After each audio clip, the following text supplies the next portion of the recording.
নদীর স্বচ্ছ জল, মৃদু ঢেউ আর দুই পাড়ের সবুজ প্রকৃতির মাঝেই প্রতিদিন জন্ম নেয় এক নিঃস্বার্থ মানবিকতার গল্প। এই নদী পার হয়ে অসংখ্য শিক্ষার্থী পৌঁছে যায় তাদের স্বপ্নের পথে।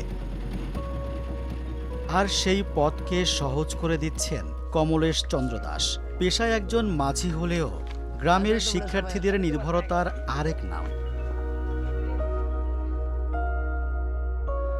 গাজীপুরের শ্রীপুর উপজেলার উত্তরের শেষ গ্রাম নান্দিয়া সাঙ্গুন।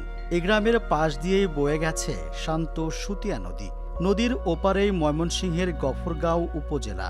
প্রতিদিন এই নদী পার হতে হয় দুই উপজেলার শিক্ষা প্রতিষ্ঠানের শত শত শিক্ষার্থীকে।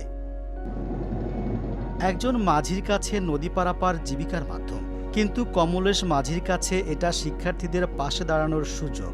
প্রতিদিন বই হাতে শিক্ষার্থীরা ঘাটে আসলে তিনি আর ভাড়ার কথা ভাবেন না। প্রতিটি বৈঠার টানে তিনি এগিয়ে দিচ্ছেন এক একটি স্বপ্ন। এর শুরু হয়েছিল কমলেশ মাঝির দাদা উমেশ চন্দ্র দাসের হাত ধরে। পরে সেই দায়িত্ব তুলে নেন তার বাবা দীনেশ চন্দ্র দাস। তারই উত্তরাধিকার বহন করছেন কমলেশ। 3 প্রজন্ম ধরে অবিরাম চলছে শিক্ষার্থীদের জন্য এই নিঃস্বার্থ সেবা।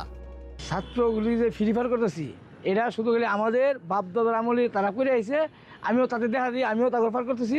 এটা করতে গিয়ে আপনার কেমন লাগে? এটা ভালো লাগে। এটা স্কুলটা প্রতিষ্ঠানটা চললো, আমাদের মাধ্যমে নদীর এফার থেকে এবার ছাত্রছাত্রী গেল, হ্যাঁ, লেখাপড়া হইলো, এই হারি।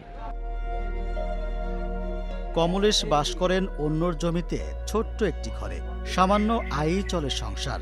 অভাব তার নিত্য সঙ্গী, কিন্তু সেই অভাব কখনো মানবিকতাকে হার মানাতে পারেনি। কমলেশ চন্দ্র দাসের এই উদ্যোগ শুধু তার একার মধ্যে সীমাবদ্ধ নেই। তার অনুপ্রেরণায় আশেপাশের আরও কয়েকজন মাঝিও শিক্ষার্থীদের বিনা ভাড়ায় নদী পারাপারে এগিয়ে আসছেন। একজন মানুষের ছোট্ট উদ্যোগ আজ পরিণত হয়েছে একটি সম্মিলিত মানবিক উদ্যোগে। আমি যখন পারাপার করি নদী, তখন কমলেশ দাদার নৌকা দিয়ে বেশিরভাগ পারাপার করা হয়, কিন্তু উনি আমাদের কাছ থেকে কোনো টাকা পয়সা কিছু নেয় না। এর জন্য ওনাদেরকে আমরা অনেক ভালোবাসি। উনি যাওয়া আসা করার সময় আমাদের ভাড়াটা নেন।